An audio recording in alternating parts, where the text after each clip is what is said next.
Muy buenos días a todos y muchas gracias por acompañarme en esta conferencia. Muchas gracias al comité organizador de este 24 Congreso de Imagenología y en especial a la doctora Janet Thanos por su amable invitación. Un placer estar con todos ustedes de nuevo. En los próximos 40 minutos vamos a hablar de la glándula pituitaria, vamos a hacer una revisión general sobre algunos aspectos de la glándula y luego vamos a concentrarnos en adenomas porque los adenomas son los tumores más comunes de esta región. Como ustedes saben, hace más o menos 5 años la Organización Mundial de la Salud cambió la manera que clasificamos estos tumores. Son considerados ahora tumores neuroendocrinos y lo que hizo la Organización Mundial de la Salud es que antes los clasificábamos de acuerdo al tipo de hormona que producían o a la enfermedad que producían. Por ejemplo, aquellos que producían hormona del crecimiento, los llamábamos adenomas productores de hormona de crecimiento, prolactinomas, o aquellos que causaban Cushing, pues adenomas de Cushing hoy en día se llaman de acuerdo a las células del cual se originan. Por ejemplo, los prolactinomas se llaman lactotrofomas y aquellos que dan enfermedad de Cushing se llaman corticotrofomas.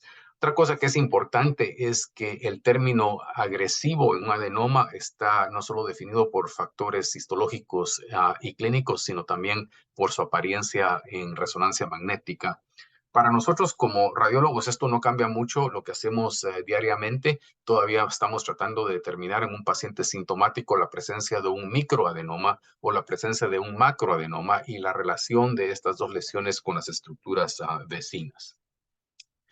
En los próximos 35 minutos vamos a ver un poquito de la anatomía, vamos a revisar la presentación clínica de los adenomas, principalmente concentrarnos en cómo obtenemos las imágenes y cómo interpretar esas imágenes, qué quieren decir estos hallazgos en las imágenes. Vamos a hablar también de apoplejía, es un término que hay ligera confusión en él y quiero que quede claro.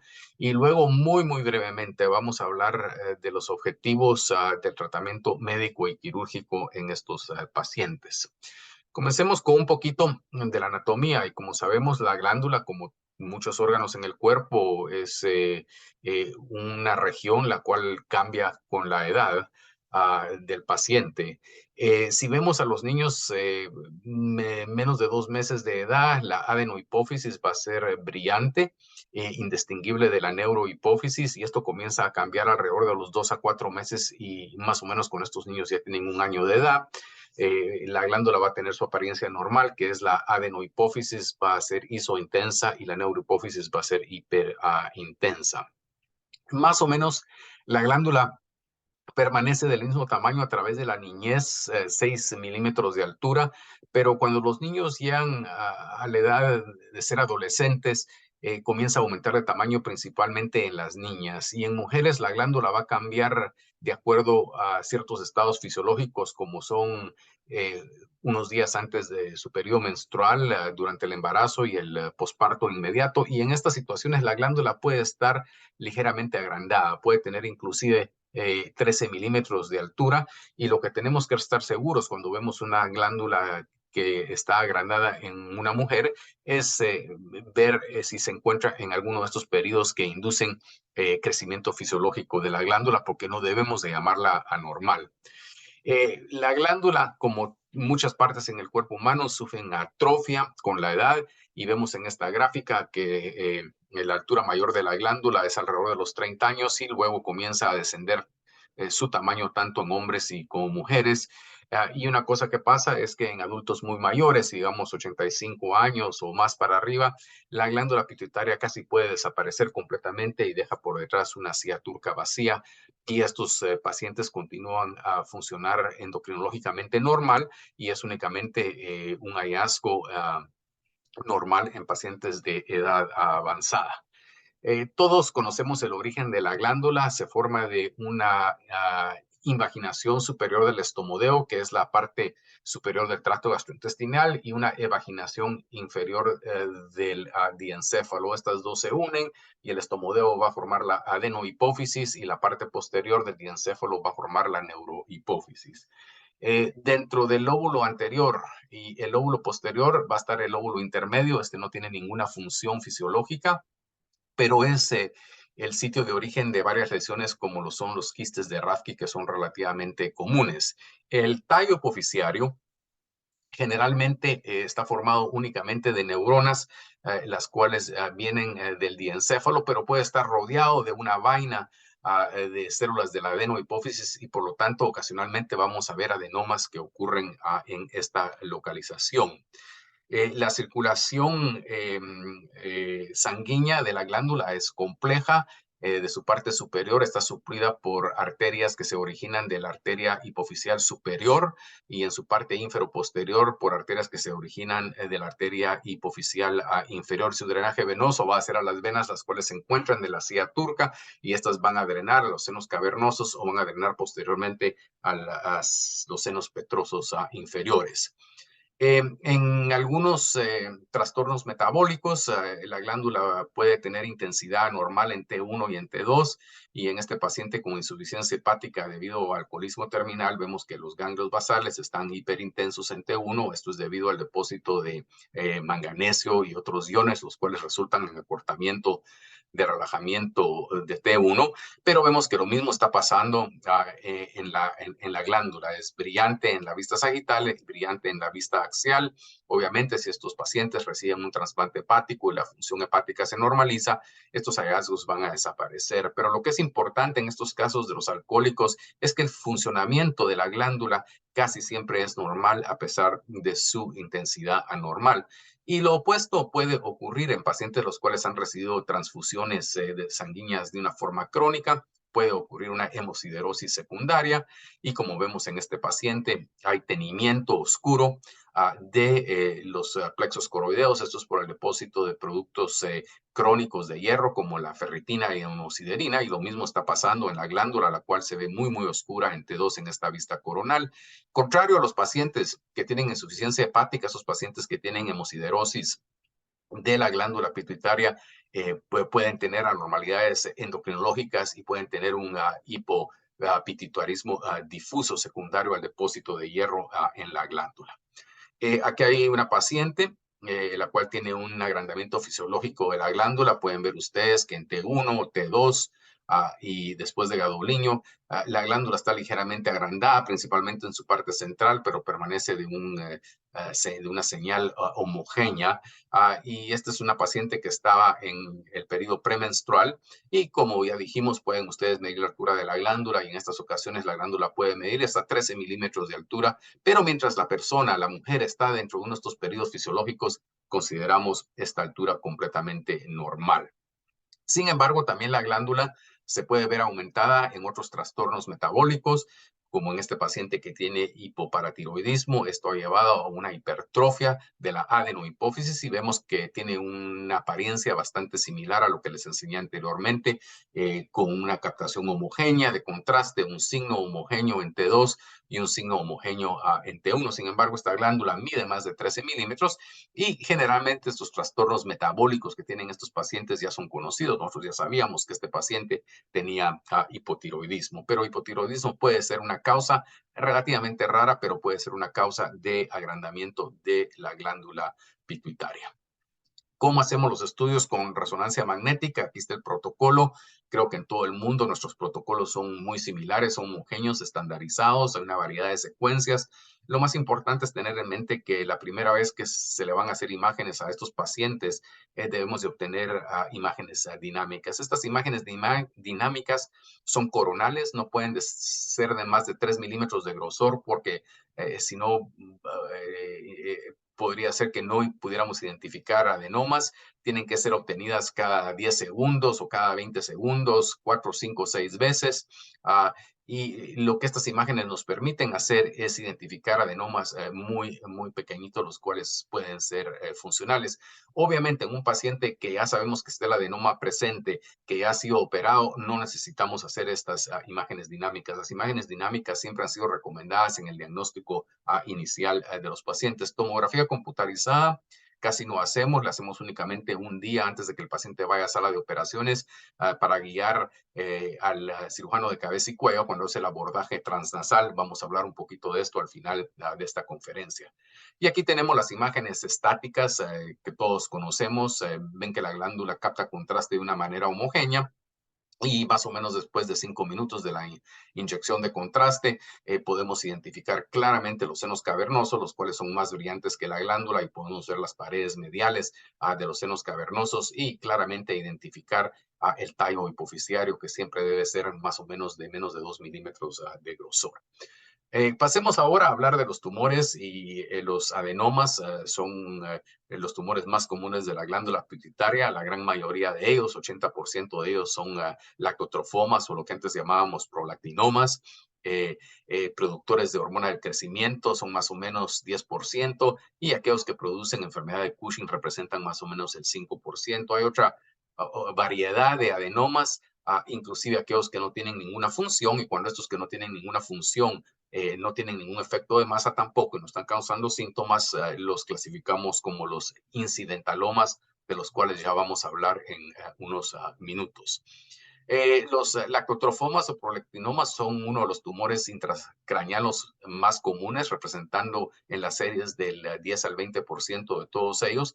Y solo con saber el nivel sérico de prolactina podemos predecir qué es lo que vamos a encontrar en estos pacientes. Un paciente que tiene un nivel sérico de prolactina de más de 4,000 microgramos por litro va a tener generalmente un tumor grande, invasivo, generalmente extendiéndose hacia los senos cavernosos, y esta continuidad con los espacios perivasculares es posiblemente lo que explica el marcado aumento del nivel sérico de prolactina en estos pacientes. Si los pacientes tienen un nivel de 200 o un poquito más arriba, vamos a encontrar casi siempre la presencia de un adenoma. Entre 25 y 200 vamos a encontrar un adenoma en más o menos la mitad de los pacientes, y en aquellos pacientes que tienen un nivel casi normal, por ejemplo, de 25 o menos, vamos a encontrar un adenoma en un muy pequeño porcentaje de ellos. Siempre deben de consultar ustedes el valor de prolactina sérica normal en sus hospitales. Tiende a variar un poquito a veces de un hospital a otro hospital, pero generalmente el valor normal es entre 15 y 25. Y tenemos en pistas coronales dinámicas, y podemos ver claramente la presencia de un microadenoma en un paciente sintomático en la parte lateral izquierda de la glándula pituitaria. Y recordemos que los lactótrofos, que son los que producen la prolactina, su densidad mayor está localizada en lo que llamamos las alas laterales de la glándula. Así que los adenomas o los lactotrofomas generalmente, como en este paciente, aquí que lo vemos en las imágenes dinámicas, van a estar localizados en las partes laterales de la glándula. Podemos ver en estas vistas dinámicas la presencia de un microadenoma en la parte izquierda lateral de la glándula, pero podemos ver que en las vistas ya 5 minutos después ya no vemos el adenoma. ¿Qué es lo que ha pasado? Ya ha habido un poco de washout del gadoliño fuera del adenoma, fuera de la glándula, perdón. Ha habido incorporación del gadoliño dentro del adenoma, y la intensidad del adenoma y la intensidad de la glándula se han nivelado, están al mismo nivel o la misma intensidad, y por lo tanto perdemos la habilidad de distinguir el adenoma de la glándula pituitaria, la cual inicialmente capta más contraste que los adenomas. Por eso son importantes las imágenes dinámicas. Si en este paciente solo hubiéramos hecho la imagen tardía a los 5 minutos, no hubiéramos podido identificar el adenoma y no hubiéramos podido identificar la causa de los síntomas del paciente. Ahora hablemos un poquito de macroadenomas. Todos sabemos que un microadenoma se define como una anormalidad o tumor dentro de la glándula, el cual mide menos de 10 milímetros. Pero si miden más de 10 milímetros, los denominamos macroadenomas. Y aquellos que miden más de 40 milímetros, los vamos a denominar un adenoma gigante. La mayoría de microadenomas ocurren en mujeres, la mayoría de macroadenomas ocurren en hombres. La mayoría de microadenomas funcionan en las mujeres. La mayoría de macroadenomas, 85% de ellos son no funcionales, pero hay más o menos un 15% de ellos que son lactotrofomas y pueden producir síntomas. También hay lo que se llama un adenoma atípico, y esto es lo que antes se decía, son hipersecretorios, son grandes, ocurren en pacientes más jóvenes e inclusive pueden ser recurrentes. Aquí tenemos otra cosa que pueden causar los macroadenomas. Una vez se extienden superiormente a la cisterna supracelular, pueden comprimir el quiasma óptico, y al comprimir el quiasma óptico van a comprimir los espacios perivasculares que drenan la parte proximal de las radiaciones ópticas. El líquido se va a acumular en esos espacios perivasculares y va a resultar en la apariencia de edema de la parte proximal de las radiaciones ópticas, como lo vemos en la imagen de Flair y como lo vemos en T2, predominantemente del lado derecho en este paciente. ¿Qué es lo que pasa con estos pacientes? Una vez se operan, una vez ya no hay efecto de masa sobre el quiasma óptico, este líquido va a pasar y ser resorbido normalmente, y esta apariencia de edema en las radiaciones ópticas va a desaparecer, y esto se puede tardar hasta 3 a 6 meses en desaparecer, así que lo vemos en los estudios de seguimiento. Pero lo importante de esto es que no debemos de confundirlo con extensión del tumor a través de las radiaciones ópticas. Por ejemplo, aquí hay otro paciente. Pueden ver ustedes la parte superior del macroadenoma captando contraste hipointenso en T2, y pueden ver ustedes el edema de la parte proximal de las radiaciones ópticas de una manera bilateral. Creo que si tuviéramos una masa supracelular del hipotálamo, podríamos ir extendiendo a través del aparato óptico. Sin embargo, noten que no hay captación de contraste a ese nivel. Esto representa únicamente edema, otra vez porque el adenoma está empujando el quiasma óptico y bloqueando el flujo fisiológico normal de fluido en las radiaciones ópticas, principalmente en los espacios perivasculares. Esto va a desaparecer. No hay que preocuparse. Si uno tiene cualquier duda, puede repetir las imágenes a los 3 meses, a los 6 meses, y esto va a desaparecer completamente, y los pacientes van a mejorar. Aquí hay dos ejemplos de macroadenomas agresivos. En el caso que ven en la parte izquierda de la pantalla, es un adenoma que está creciendo igualmente en su parte intracraniana y exocraniana. Está extendiéndose hasta las cavidades senonasales. En el adenoma que está localizado en la parte derecha de la pantalla pueden ver que la silla turca básicamente tiene una apariencia normal. No hay adenoma intracraniano, sino que este macroadenoma se ha extendido inferiormente y anteriormente para involucrar las cavidades senonasales. Algunas veces se dice que estos son adenomas ectópicos porque no hay adenoma dentro de la glándula pituitaria. Permítanme, voy a regresar. Y se cree que posiblemente estos pueden originarse de remanentes embriológicos ectópicos de la glándula pituitaria a nivel del seno esfenoidal. Esto no está claro, pero ocasionalmente van a ver ustedes estos adenomas. Y bueno, si los pacientes tienen una normalidad endocrinológica, esto nos deja incluir adenomas en el diagnóstico diferencial. Sin embargo, en algunos casos puede ser muy difícil. Hace algunos años vimos este caso. Es una lesión de la base del cráneo central agresiva, destruyendo el hueso. Inclusive pensamos nosotros que se trataría de un sarcoma, que se trataría de un plasmacitoma, que se trataría de un carcinoma de células escamosas del seno esfenoidal, el cual se ha extendido, pero este paciente tenía una elevación muy, muy marcada de la prolactina, y en biopsia esto resultó ser un adenoma pituitario sumamente agresivo, invadiendo toda la base del cráneo. A este paciente se le trató médicamente antes de ser tratado quirúrgicamente, y una reducción marcada del tamaño del tumor con agonistas de la dopamina. Bueno, otra de las cosas importantes que debemos de hacer como radiólogos es determinar la invasión del seno cavernoso. ¿Cuándo está el seno cavernoso invadido? Cuando vemos adenoma, la cual se extiende por debajo de la carótida, casi 100% de las veces el seno cavernoso está invadido. Sin embargo, cuando vemos únicamente adenoma, el cual está medial a la carótida, no vamos a poder determinar si el seno cavernoso está invadido o no, porque quirúrgicamente únicamente 50% de estos pacientes tienen invasión, así que básicamente 50% no tienen y 50% lo van a tener.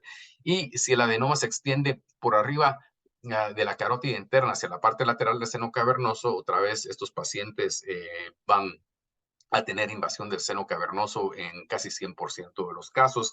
La manera más fácil de hacer eso es pensar de la carótida intracavernosa como un reloj y trazar una línea de las 12 del mediodía a las 6, y si hay adenoma lateral a esa línea, bueno, en el lado contralateral sería del otro lado. Pero si se extiende más allá de las 12 o las 6, la invasión del seno cavernoso es casi del 100% en estos pacientes, y podemos dictarlo de esa forma. Aquí tenemos un paciente el cual tiene un macroadenoma con la típica figura de número 8. Noten que en el seno cavernoso del lado derecho y hay la presencia de macroadenoma superior y lateral a la carótida interna. Por lo tanto, este seno cavernoso se puede decir que está invadido.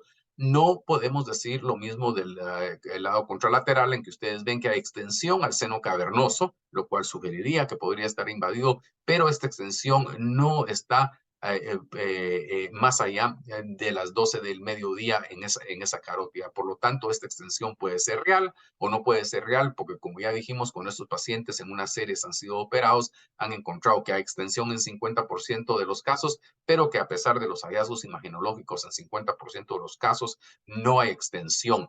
El tumor se ha insinuado entre el seno cavernoso, pero no ha roto la pared medial dural del seno cavernoso para invadir directamente el seno cavernoso. Este es un caso muy curioso porque este paciente presentó con esta masa en la región celar, pero al mismo tiempo tenía dos masas en el cerebelo. Las masas del cerebelo fueron biopsiadas y fueron diagnosticadas como tejido de adenoma pituitario. Entonces esto ya cae en la clasificación de un carcinoma pituitario. El carcinoma pituitario es curioso también porque sus hallazgos histológicos convencionales son idénticos a aquellos de un adenoma benigno. Lo que determina que es un carcinoma es la presencia de enfermedad metastática, como lo vemos en este caso. Y en muchos casos lo que se va a hacer la biopsia no es de la masa primaria dentro de la silla turca, sino que va a ser de las metástasis, como en este caso en el cerebelo. Aquí les puedo enseñar otro caso. Noten ustedes que hay una masa en la región celar. Esta masa se extiende extendiendo al seno cavernoso, está por arriba de la carótida, pero no ha cruzado las 12 del mediodía. Por lo tanto, puede o no haber extensión de esta masa al seno cavernoso. Sin embargo, lo que era curioso en este paciente es que al mismo tiempo de haberse hecho las imágenes de la silla turca, se encontró que el paciente tenía una lesión en el clivos y una lesión en el cuerpo de C2. La lesión en el clivos posiblemente era extensión directa de la masa de la glándula pituitaria, pero la lesión en C2 fue biopsiada y resultó ser también un adenoma pituitario. Pueden ver ustedes también que captaba radiofármaco con el estudio de medicina nuclear. Este es otro paciente en que la presencia de una metástasis con tejido de adenoma pituitario hace el diagnóstico de un carcinoma pituitario metastático en ambos casos. Así que tener cuidado con estos casos de metástasis y siempre es generalmente la metástasis lo que se va a biopsiar para hacer el diagnóstico. Bueno, ¿qué es el diagnóstico diferencial de micro y macroadenomas? Es relativamente extenso. En esta pantalla yo les he listado más o menos 7 u 8 entidades de diagnóstico en cada uno. No hemos tenido tiempo de hablar de nada más acerca de los adenomas, pero más que los adenomas, pero lo que quiero recalcar en esta pantalla es que debemos de tener en nuestra mente la posibilidad de un incidentaloma. ¿Qué es un incidentaloma? Es una lesión que no causa síntomas endocrinológicos, que no causa síntomas por efecto de masa, que es relativamente pequeña, y no tiene ninguna normalidad en los estudios de laboratorio. Entonces, una lesión incidental, la cual no la debemos de confundir con una lesión verdadera porque la operación de sus pacientes no está indicada y como vamos a ver, pueden haber problemas de morbilidad secundaria a la cirugía. Estos incidentalomas son comunes, se ven hasta una tercera parte de todos los estudios de resonancia magnética de cerebro. Pueden ser debidos a artefactos de susceptibilidad magnética ocasionados por la aireación inferior del seno esfenoidal o por la presencia de septos gruesos en el seno esfenoidal. Puede haber eh, volumen parcial de las carótidas internas, principalmente cuando la pared medial de los senos cavernosos es débil, incompleta o fenestrada y las arterias carótidas se juntan en el centro. Podemos creer, al hacer los cortes sagitales, que hay una lesión dentro de la glándula pituitaria. Como ya dijimos también y mostramos al principio de la plática, no hay que confundir la hipertrofia fisiológica con una masa, la cual podría ser quirúrgica. La silla turca es casi siempre no una lesión quirúrgica, puede estar asociada a otras cosas como hipertensión endocraniana, pero no es no es un hallazgo que pueda llevar a cirugía. Y luego tenemos otras cosas, inclusive varios hallazgos vasculares que tenemos que tener mucho cuidado con no confundirlos con una lesión verdadera. Y todos creo que hemos aprendido cuando fuimos residentes que dentro del diagnóstico diferencial de las lesiones de la glándula pituitaria siempre debemos de incluir estas lesiones o estos hallazgos vasculares. Los adenomas, como ya mencionamos también, pueden ser incidentales. ¿Qué son los adenomas incidentales? Son los que son que no tienen ninguna anormalidad endocrinológica, son inactivos, generalmente son adenomas bastante pequeños, midiendo 2 a 3 milímetros de tamaño. Los adenomas incidentales grandes son muy raros. Y recordémonos que en todos los adenomas tienen en autopsia hasta 10% de los pacientes pueden demostrar adenomas incidentales. Así que encontrar adenoma incidental es relativamente común. En esta pantalla les quiero mostrar varios hallazgos vasculares que no deben de ser confundidos con lesiones, porque obviamente operar estos hallazgos vasculares llevaría a una catástrofe en el quirófano. En la parte superior izquierda de la pantalla tienen ustedes lo que se llama kissing carotids, carótidas que se están besando. Estas están aproximándose en la línea media debido, como ya dije, a una normalidad de la pared dural de la parte medial del seno cavernoso y pueden comprimir la glándula pituitaria. La función de la glándula pituitaria en estos casos generalmente es normal en la gran mayoría de pacientes, pero la compresión de ella puede llevar a una disfunción de la glándula. Obviamente, algo que no queremos confundir. En, en, la parte inferior derecha de la pantalla pueden ver ustedes que la carótida del lado derecho es normal, pero la carótida del lado izquierdo también se está proyectando hacia la silla turca, comprimiendo la glándula pituitaria. Así que en el caso que les enseñé anteriormente, la medialización de las carótidas es unilateral, pero también puede ser unilateral. En la parte superior derecha de la pantalla pueden ustedes ver una lesión, la cual llena con contraste y está originándose de la carótida interna del lado derecho, y esto es un aneurisma gigante de la carótida intracavernosa, proyectándose como una lesión dentro de la silla. Obviamente no queremos confundir esto porque operar esto llevaría a una catástrofe en el paciente y ocasionalmente vemos estas persistencia de la arteria trigémina, la cual va a cruzar la silla turca y va a desplazar la glándula pituitaria. Incluso se ha reportado que puede cruzar la glándula pituitaria en su línea media. Estas anormalidades, como ustedes saben, son incidentales, pueden tener aneurismas en otros lugares asociados a ellas y generalmente son asintomáticas desde un punto de vista endocrinológico. Sin embargo, ocasionalmente en la literatura uno encuentra un reporte de un caso en que había una arteria carótida y el paciente estaba endocrinológicamente sintomático. Yo nunca he visto un paciente que tenga síntomas de una arteria trigémina persistente, al menos que el paciente haya tenido un aneurisma en otro lado y tenga una hemorragia.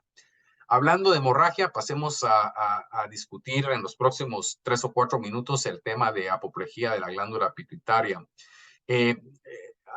La apoplejía está caracterizada por sangramiento dentro de la glándula o dentro de un adenoma de la glándula, pero únicamente sangramiento sin síntomas clínicos no llena los criterios diagnósticos para que la llamemos apoplejía. Para que se llama apoplejía, síntomas clínicos tienen que estar presentes. Las causas de hemorragia dentro de la glándula son muy variables, como lo pueden ver en la pantalla. Más comúnmente es hipertensión, también pacientes los cuales están recibiendo cabergolina o cualquier agonista de dopamina para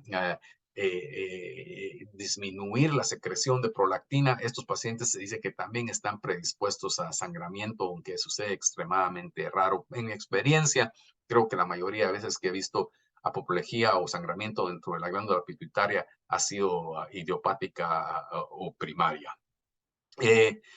¿Qué es lo que queremos decir cuando decimos que el paciente tiene que tener síntomas? El paciente tiene que tener un sangrado dentro de la silla turca, dentro de la glándula, pero también tiene que tener los siguientes síntomas. Tiene que tener cefaleas agudas y severas. Puede tener problemas de campo visual, principalmente mianopsia bitemporal, la cual es debida a la compresión superior sobre la parte medial del quiasma óptico.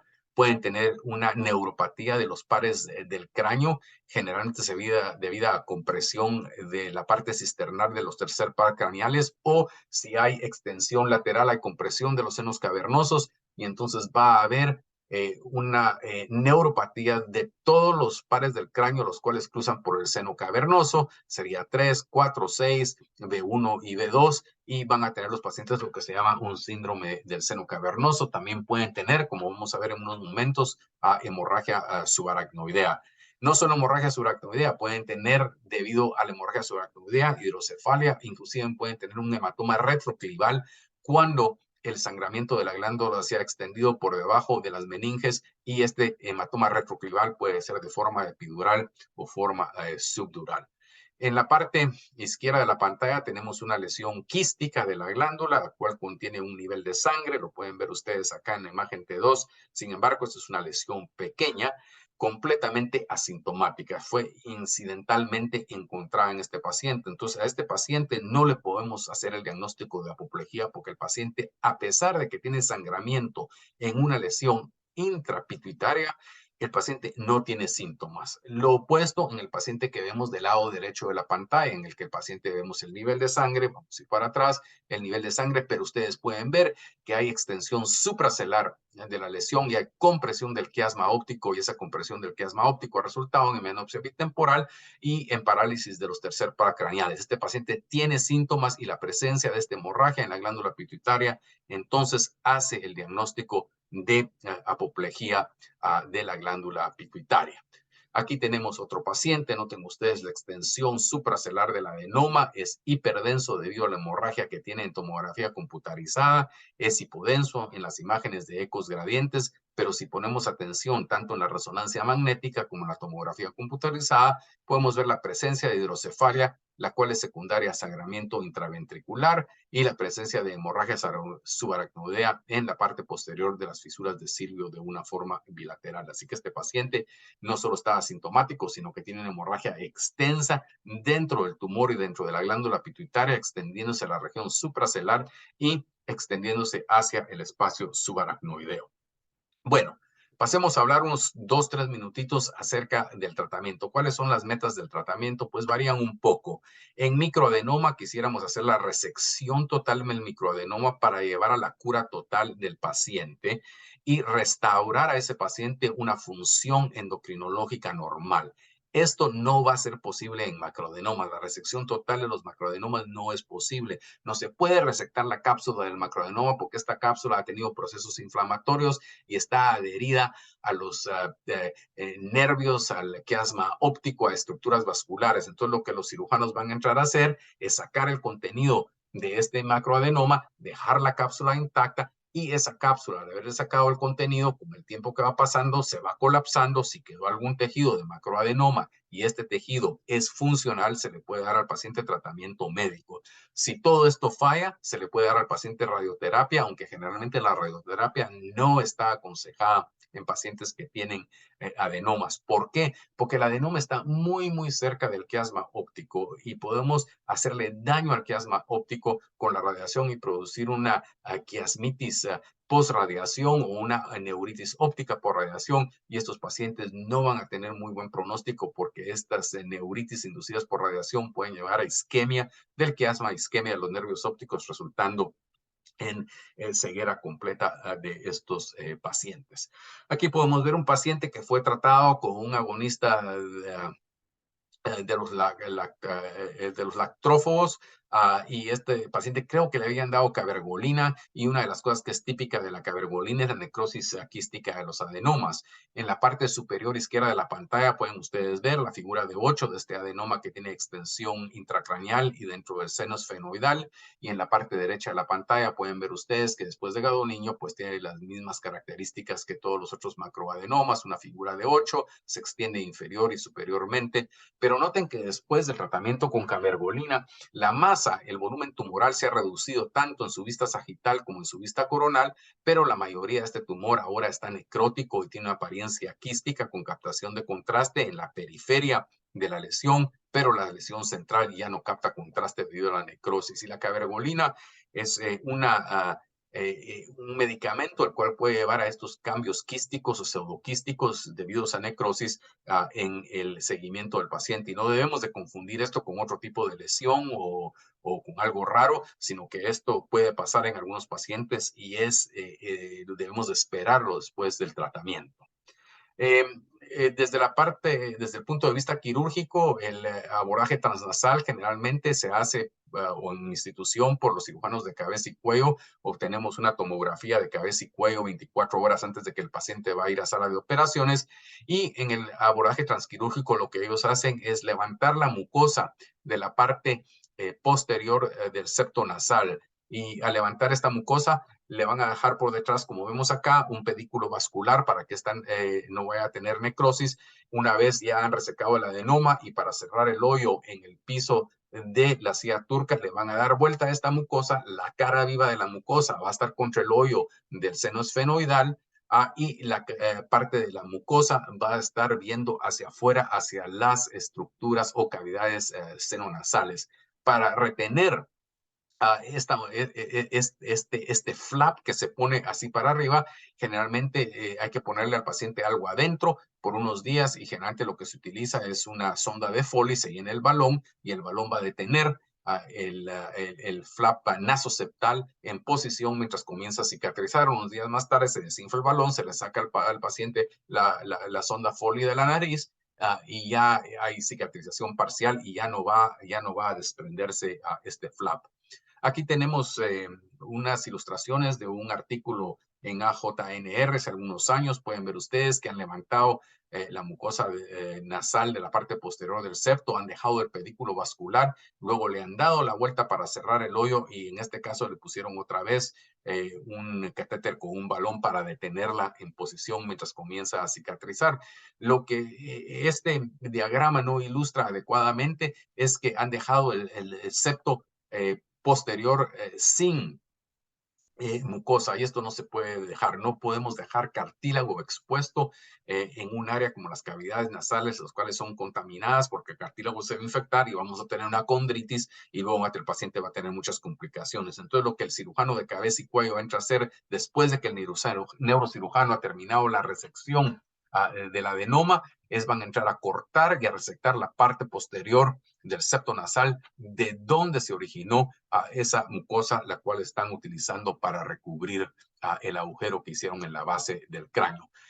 Comenzamos con estos pacientes postoperatorios con un seguimiento alrededor de 24 horas. Lo estamos haciendo para evaluar las complicaciones de la cirugía, no mucho el tamaño de la normalidad de la región celar, esta normalidad, ya sea un macro o microadenoma, más o menos va a permanecer casi del mismo tamaño porque hay un proceso inflamatorio, hay hemorragia dentro del área operatoria. Sin embargo, la gran mayoría de estos pacientes, principalmente aquellos con macroadenoma, van a demostrar una mejoría de los síntomas clínicos. A pesar de que no vemos que cambia mucho la lesión en la región celar, estos pacientes van a mejorar clínicamente. Luego, a los 3 meses, le repetimos la resonancia magnética a los pacientes y lo que vamos a ver es que el proceso inflamatorio disminuyó y vamos a empezar a ver qué fue el resultado verdaderamente de la cirugía. Y luego los vamos a seguir de una forma anual.